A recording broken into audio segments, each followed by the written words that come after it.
processo licitatório para construir um vocabulário controlado, inicialmente com 5.000 termos.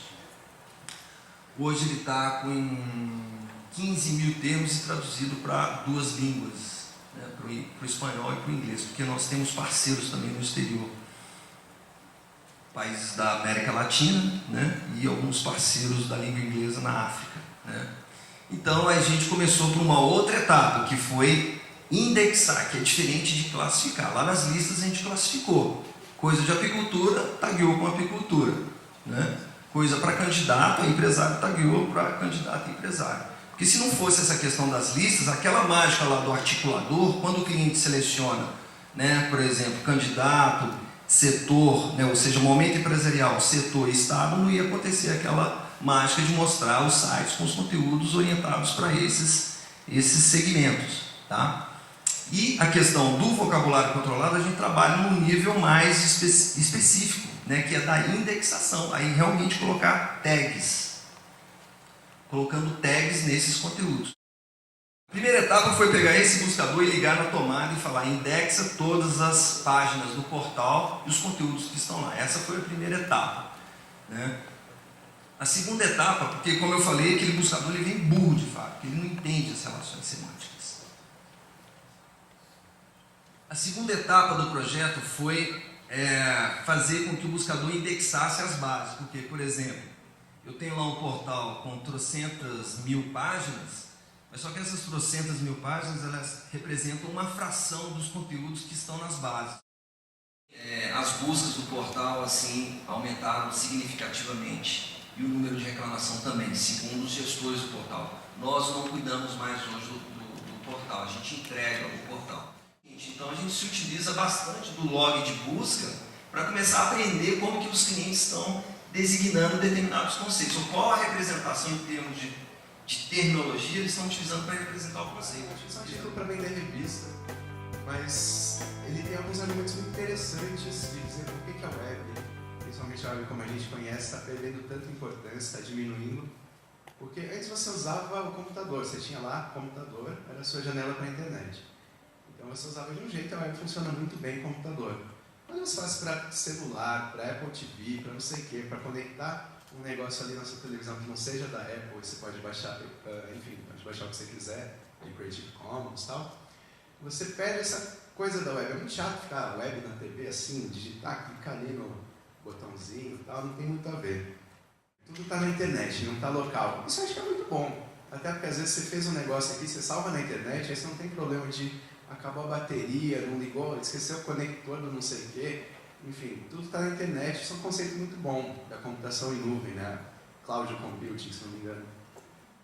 Agora, o browser ser o sistema, eu acho que é negativo, porque você está, de certa forma, podando ali os seus... Você tem um computador, você pode ter um browser, mas você pode ter aplicativo nativo rodando. Você pode ter aplicativo que foi desenvolvido para aquele computador ali, e aí você pode ter jogo que funciona muito melhor.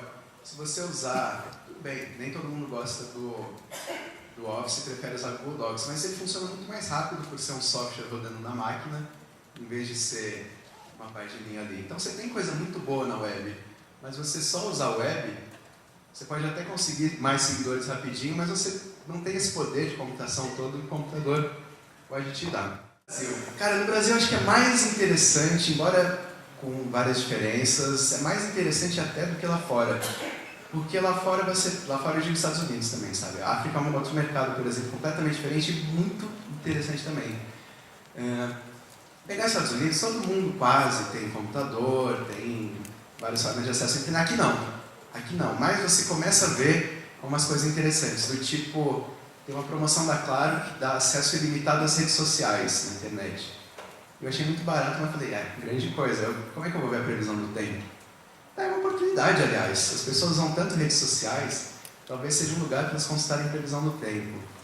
No Brasil, você tem muita gente comprando o primeiro computador, que é um netbook, né? Que ele é outra linguagem de um note ou de um computador desktop. Você tem ali algumas oportunidades diferentes. Você tem um computador que tem particularidades de uso, de acesso. Então, eu acho que está mudando, só que a nossa mudança é um pouco diferente. Se a deles é de iPhone, a nossa é de iPhone e é de iPhone também.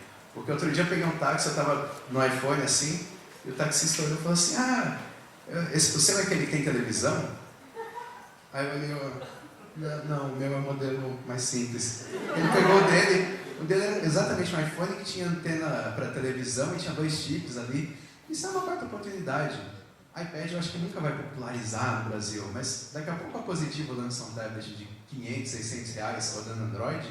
Imagina o tamanho dessa oportunidade e que talvez seja o único dispositivo de internet da pessoa, aquele ali.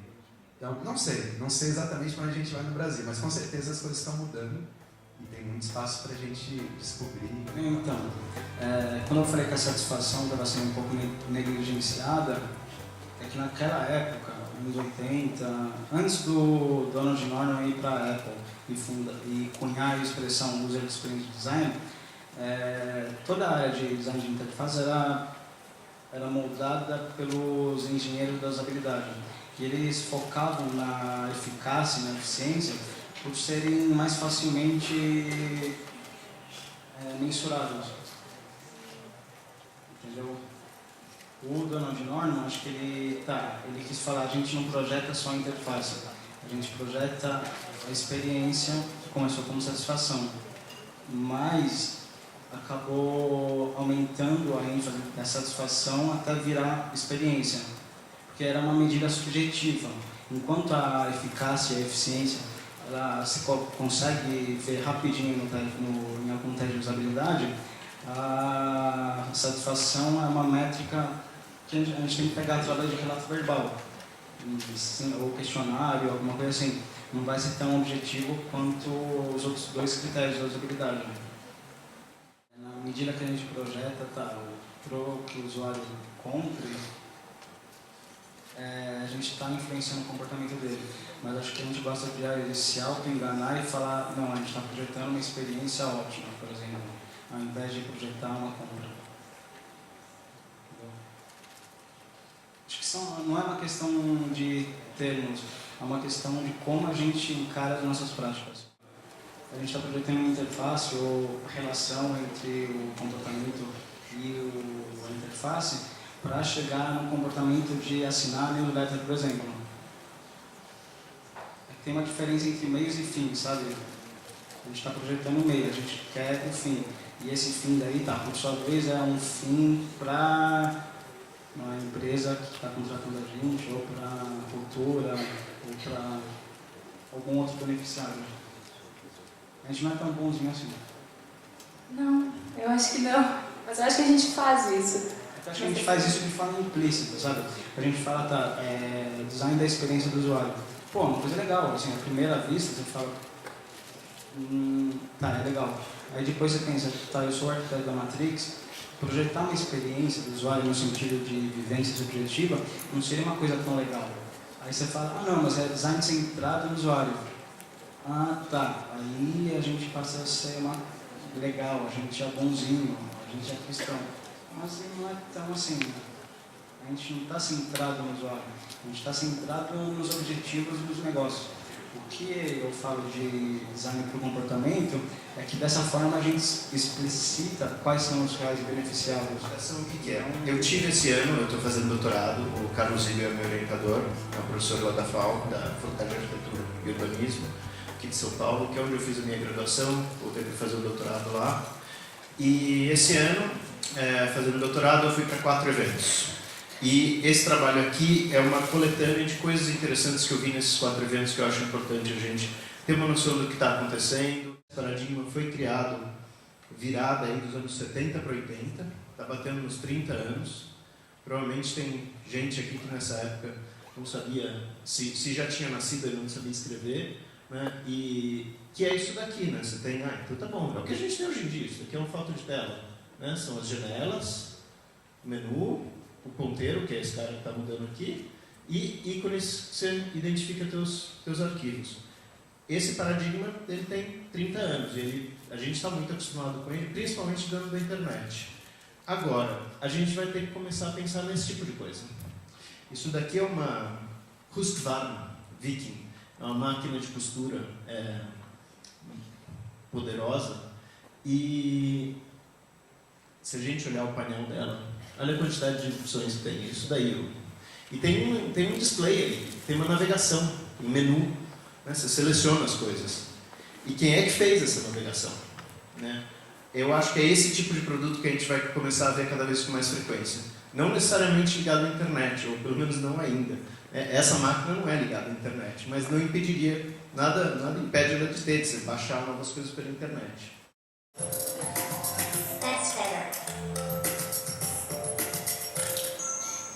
Aldebaran é o nome da empresa que faz esse robô. Daí você fala, bom, bonitinho, legal, mas o que ele é diferente do robô da Sony ou da Toyota? A grande diferença desse cara aqui é que, na verdade, ele não é vendido como um robô, ele é um ambiente de desenvolvimento. Eles perceberam que o robô já está chegando num ponto onde dá para ele sair do laboratório de robótica, e dá para usar ele para outras coisas. Então, qual que é a interação de, sei lá, crianças com alguma deficiência específica com robôs que estão ali para ajudar elas o tempo todo? Não sei, mas quem vai estudar isso é um médico, não é um cara especialista em robótica. Eu acho que aqui no Brasil a gente ainda divide muito congresso acadêmico de congresso de mercado. Eu acho que essa divisão é uma divisão que lá fora existe bem menos, e eu gostaria que ela fosse menor aqui. Eu acho que esse daqui é um congresso muito mais de mercado.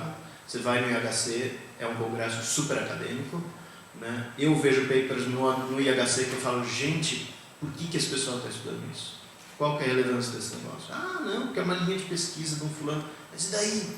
Como é que esse cara vai aplicar esse negócio? Já está obsoleto, já tem coisa no mercado que faz isso melhor. E eu acho que, por outro lado, tem coisas que a gente discute aqui, que às vezes você fala, poxa, mas por que esse fulano está falando isso? Tem toda uma base teórica que explica muito melhor isso daí. Né? Tem todo um histórico. Eu acho que esses mundos ainda faltam se conversar melhor.